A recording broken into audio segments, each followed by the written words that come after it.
Welcome back to JV Sports. I'm your host, Jonathan Burton, and today it is a Wednesday, so you know what it is. Wrestling Wednesday. Today's episode will be all about wrestling. First, we're going to get into some shows, just Raw, SmackDown, NXT, some important stuff with that. Then I'll get into a little bit of Money in the Bank, and then after, just some other things I keep in mind when I'm watching it, want to talk about it. So first, we're going to start with Raw. We'll start with SmackDown, because SmackDown was big. So first, you got CM Punk returns to SmackDown. Paul Heyman comes out, reunite, having a great time, right? Great to see those two back together. Then you see Randy Orton, Tama Tonga, Carmelo Hayes. Then you see Bianca, Chelsea Green, and Michin. I'm okay with Chelsea Green winning.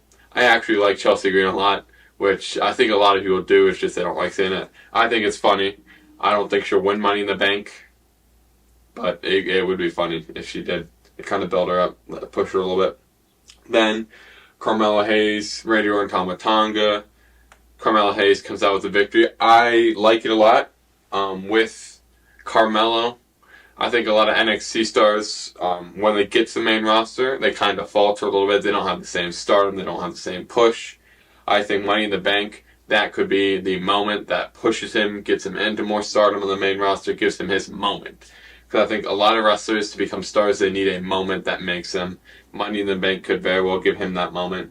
Randy Orton, him and Tama Tonga, they have their triple threat match at Money in the Bank. So that's why they weren't really in it, because they want to set up for that, which I think there's something behind that more that I will talk about later in the episode. Grayson Waller versus Kevin Owens and Andrade.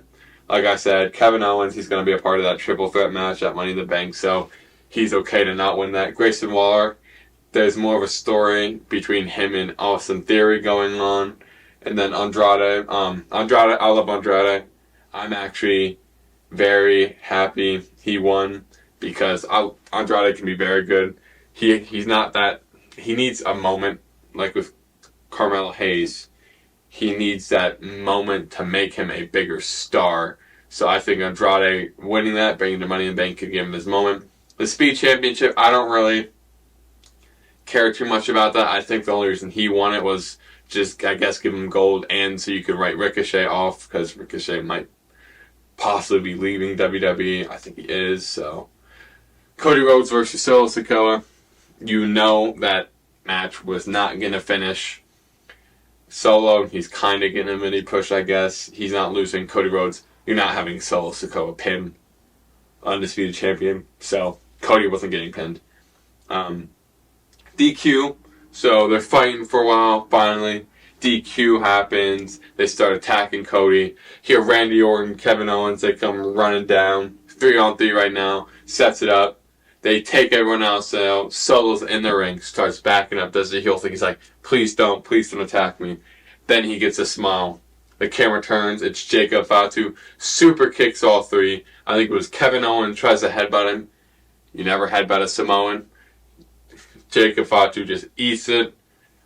Takes him out, and then probably one of the best debuts you can get is taking out a champion. Folded Cody, puts him on the announce table, jumps from the ring post, just flattens Cody onto the announce table. Like I said, that's a great way to start off a career for him. Jacob Fatu is actually very good. He's a very good wrestler. And after that, the final thing, which is really big, was CM Punk getting packed up by Drew McIntyre. Like, packed up. CM Punk was looked like he was passed out. He looked like he was dying. Drew McIntyre really made it look like he had a lot of vengeance to go at CM Punk. So I kind of wish that they would have dragged Drew McIntyre leaving the company a little longer, but I understand why they brought him back for the night at Chicago to beat him up, because it means a lot for CM Punk to get packed up like that in Chicago. So I think it was a good moment for Drew. Drew needs this feud to get back in the real main card title, because this feud is going to feed families. This feud is going to be amazing from once it started, from where it's heading. It's going to be great. And I can't wait for the matches, because those will be amazing. Raw recap. Drew McIntyre comes out, talks about whooping up on CM Punk. So he's being a villain. He's got to be a heel. I think he's heel now, because just the things he's been doing. Next, Ludwig Kaiser and Braun Breaker's match. That was crazy. It's actually a very good match. And then Ludwig does this thing where he sets up Braun at the steps. He's going to go kick him. You see him start to run. The camera starts panning to it. Right as he hits that one curve, you just see him eat a knee. He just ate a knee by Sheamus. That knee was disgusting. And then Sheamus going to whoop him, puts him up for a powerbomb, doesn't have the right hand on him, so he goes back again. Then you just see Braun Breaker just come and just spear Sheamus, knocks all three down. These matches, the interferences have been amazing too. There's not many times you see a great interference. These interferences have been A+ with the moves they're doing. The knee to Ludwig, the spear to Sheamus while he has Ludwig up for a powerbomb into the table. Like, these moments have been amazing. And like I'm talking about moments making stars. Braun Breaker has been one of those NXT guys that's get called up that doesn't falter. He is getting pushed exactly how he has to be. This man has it. This man is getting a really good start to main roster, especially the people he's getting to wrestle. Sheamus, Hall of Famer. He's a Hall of Famer. Sheamus has multiple title reigns, multiple good ones, multiple great moments. He's a Hall of Famer. Ludwig, he's pretty good too. I don't think he gets appreciated enough. He can wrestle. He's good at promos, in my opinion. He can make storylines. He's pretty good. So, then after that, triple threat match for Money in the Bank. Lyra Valkyria defeats Shayna Baszler and Kairi Sane. The women's Money in the Bank match, I think, probably won't be as good as the men's. I mean, it's a hard bar to set them up to, but right now, Lyra Valkyria, she's not bad. They're trying to push her, and I can see the vision for it, but it hasn't been working yet. I mean, in that match, I would have been okay with really any of them winning. I like Kairi Sane and Valkyria more than Shayna, but Shayna, I feel bad because she was very, I wouldn't say screwed over, but her push did not end up well with losing to Becky at WrestleMania to a roll-up. And then after she beat Ronda, they did like nothing with her. I think it really hurt her. Then the Zelina Vega, Liv Morgan moment where Ray is out there and then Don comes in and pushes Ray, and then Liv's like, "Oh, you're my hero," stuff like that. This storyline between Liv and Dom has been crazy. And then Liv being in the room with Finn, like she walks out with a chicken nugget. She says hi to Damien, she leaves, and then Damien's like, "I hope this is Dom ending things." He goes in and it's just Finn there. Finn saying he's protecting Dom. I have my theory for that after, but we'll talk about that in a bit. Chad Gable winning a match. Who thought they'd see that? I'm joking, I love Chad Gable. Chad Gable defeats Braun Strowman and Bronson Reed in a triple threat match to qualify for Money in the Bank. I absolutely love Chad Gable. He's an amazing wrestler. He's an amazing talent. He is amazing. He does great promos. He's just really good at everything. He's a superstar in my opinion. I think it's going to be great that he's in the match. He can add a lot to it. He's athletic. He can add moments. But then after, Nikki Cross, aka whatever that doll's name is, I forgot, comes out, freaks him out, gives him PTSD of when he was basically killed by the Wyatt Six. Great moment. I think they're really cooking well with that storyline with the Wyatt Six. I love the way they're doing with it. I hope it's not as supernatural and it's more just badass scare group that'll whoop you. So I think that's where they should go with it more, but that's for Triple H to figure out. Then we have women's tag team title match between Alba Fire and Isla Dawn versus Katana Chance and Kaden Carter. I think Alba Fire and Isla Dawn are a great tag team. I think they can do something with the tag team championships. But the thing is, with the championships, it's been a little hard because there hasn't been that spark moment at all. I mean, it started off kind of well. The matches they had were good with it, but there hasn't been that moment where it's just sparked. So, then Damian Priest and Seth Rollins had a moment, raised the stakes entirely. World Heavyweight title match at Money in the Bank. Please win, Seth. They made a big offer. If Seth wins, the Damian Priest El Champion has to leave Judgment Day, and if Seth wins, he can't. And if Damian wins, Seth can't challenge him for the title again. Which, I mean, I think either way, I think if any of them win, they're losing it to Gunther at SummerSlam. Because Gunther is such a force. He's so good. He deserves this title shot after what he did for the IC title. Made it so relevant again, like over relevant. It's so good what he did. So whoever does win, they're losing it at SummerSlam, in my opinion. So then the VHS tape.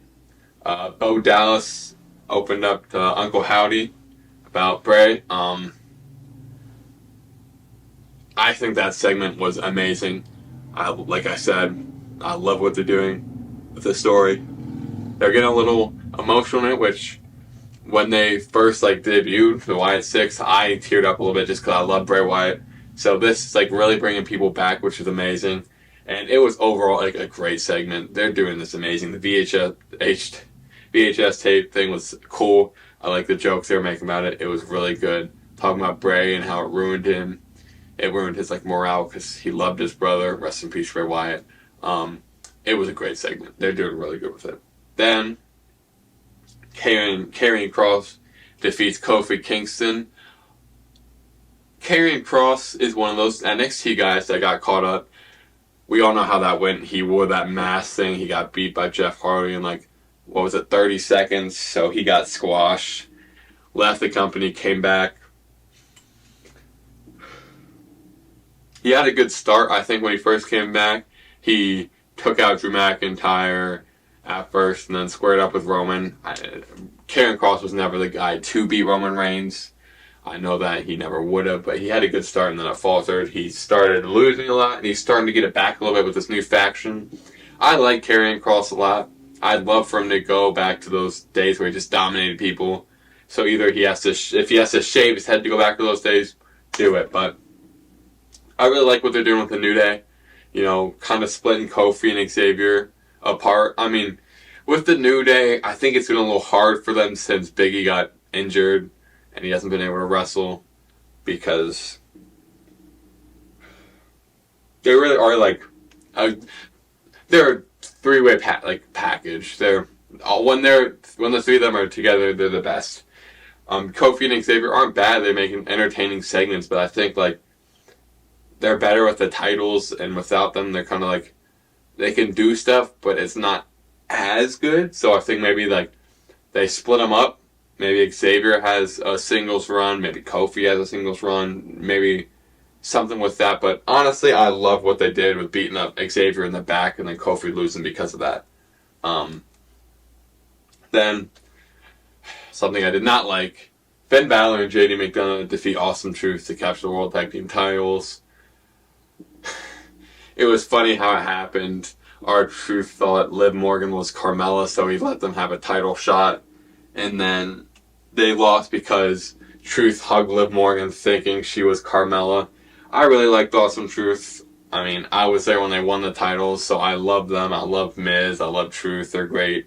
If they go back to more of a comedian role, I kind of hope Miz maybe gets another kind of more important role, back to heel Miz, cut some great promos, helps get more people over, maybe gets an IC title run. I don't think will happen, but I kind of want to see Miz with at least a mid-card title one more time because he's so good when he's champion.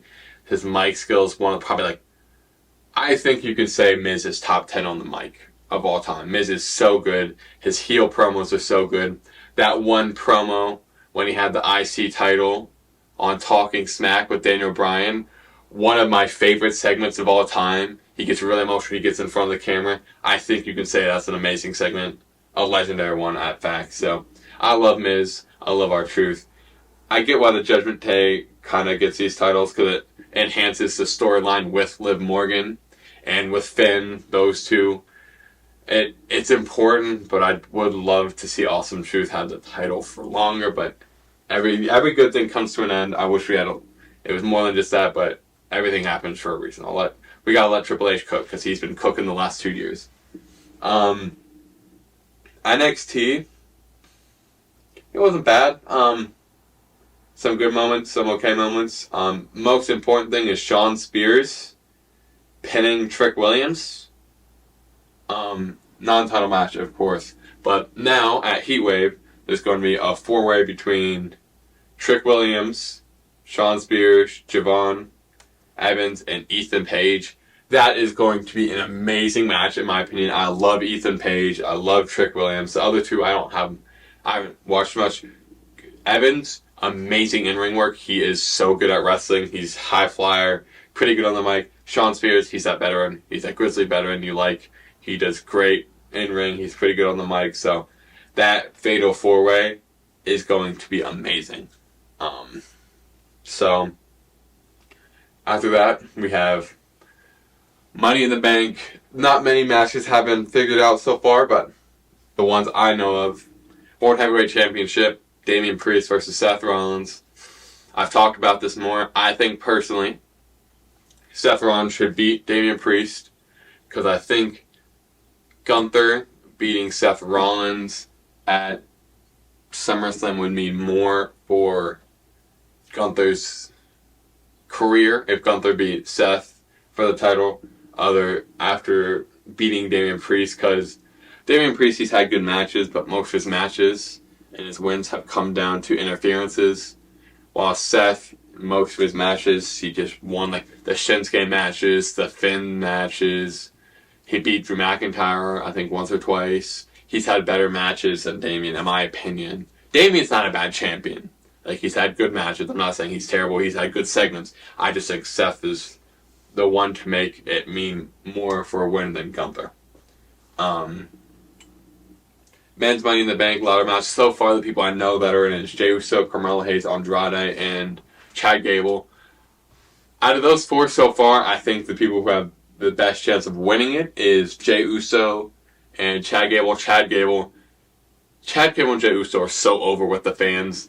Both of them are so unbelievably good at like getting a match over, getting a storyline over. Like Chad Gable with his heel turn, suplexing Sami Zayn out of his wife's arms. Like, his work has been amazing. Jey Uso gets the fans over so fast. After the Bloodline, he's put on great matches.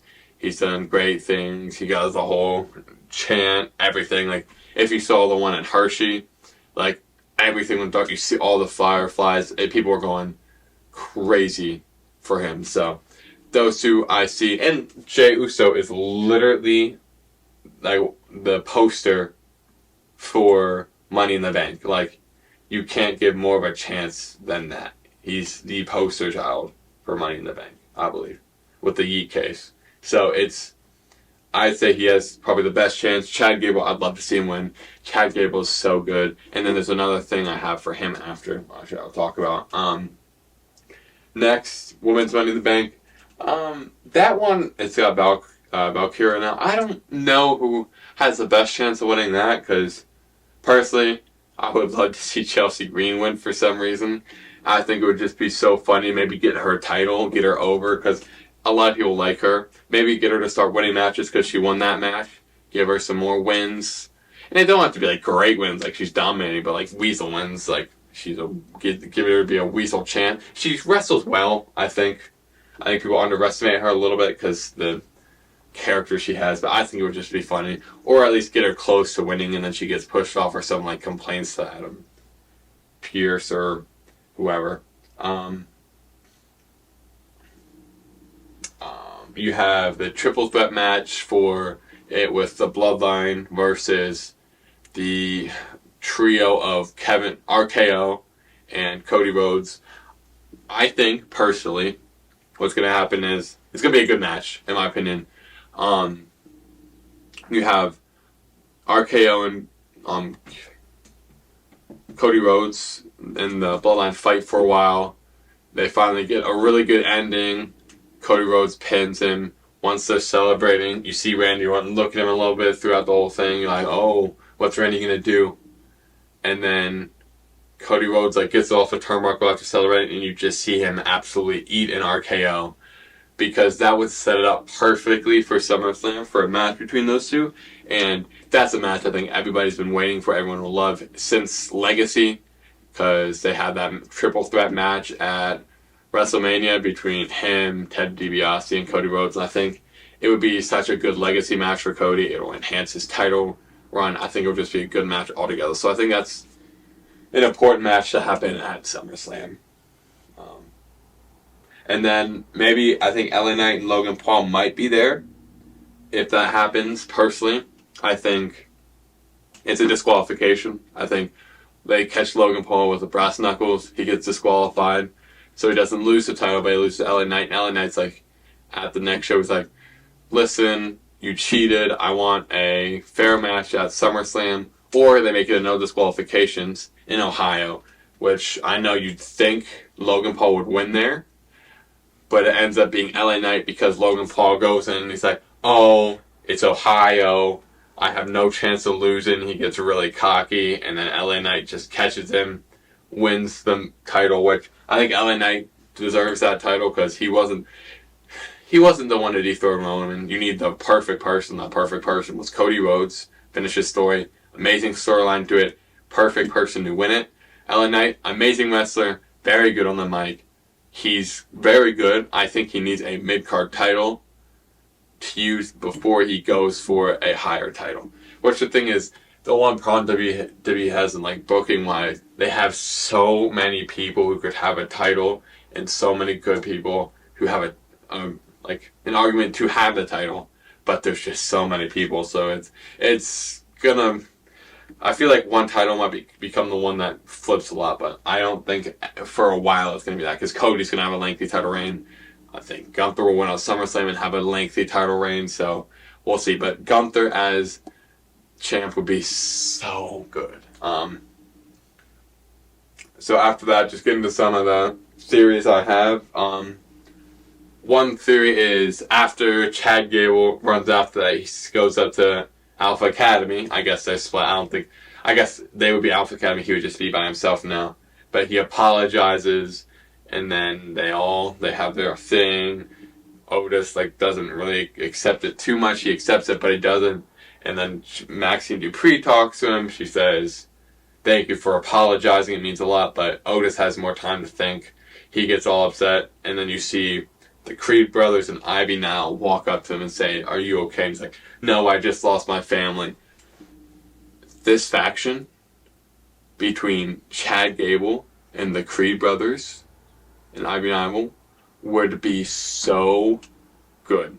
Modern day Team Angle renamed to Team Gable. Team Gable would be amazing because the wrestlers they have, Chad Gable's amazing. The Creed brothers are absolutely amazing. There's this one match I watched, it was a cage match. I don't remember who they were against, but you got which Creed brother was it? One second. I think it's Julius, the taller one, but he has one of them, I think, in an ankle lock or a lock of some sort, and then the other person comes on and he kicks him in the stomach. One hand gets him up and power bombs him. That is one of the craziest things I've ever seen in wrestling. You have a guy in a hold, and then you power bomb a guy with one arm.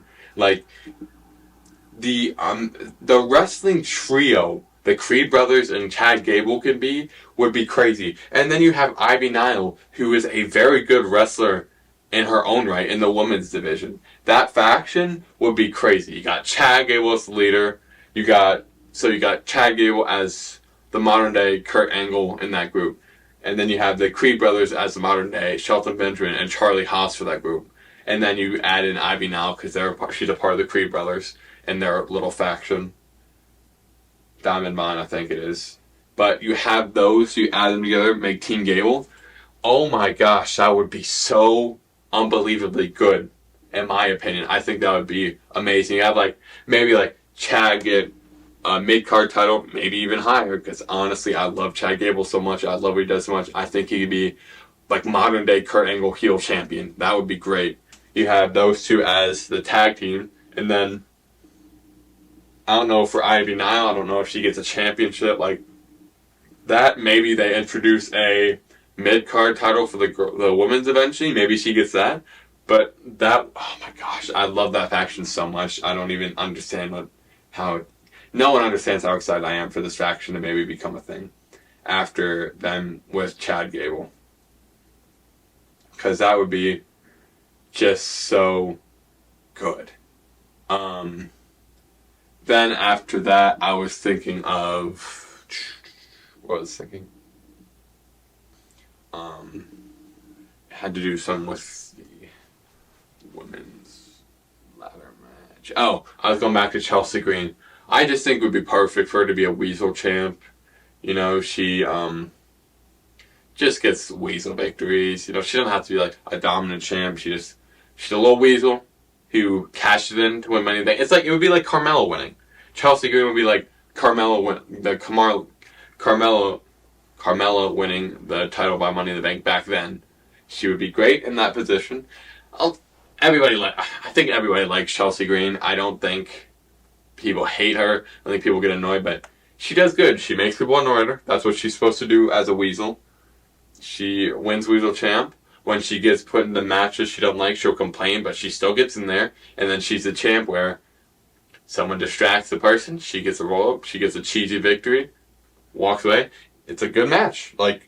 She's a good wrestler. I think she's underestimated. So, I don't think she's going to win, but that would be funny if she did. I'm still trying to see who all is in the Money in the Bank match for them. And for both, because there's so many people on the men's side that could win it reasonably. So, and then when it gets to Liv Morgan and them with that side, Liv Morgan, that storyline with Dom, it's everybody knows it's setting up for Rhea to come back to whoop both of them. But a side story I was kind of thinking of, because someone put a picture and said, oh, what if this happens? I saw online, was in the beginning of the Judgment Day when Finn wasn't in it, Finn and Liv Morgan, and I think it might have been Edge, I think, maybe it wasn't, they were together and they're like, oh, we're going to take down the Judgment Day. We're going to do it. What if, after that not working, and after Finn kind of being in the group and then finally changing, because Damian Priest is taking the spotlight, Dom is getting all this time, he's getting annoyed, him and Liv are in cahoots. They were just together in a room by themselves. What if they're in cahoots and they're slowly working on disbanding the Judgment Day and ruining them? So Rhea comes back to save Dom after it kind of whoops on him because Finn and Liv turn on him.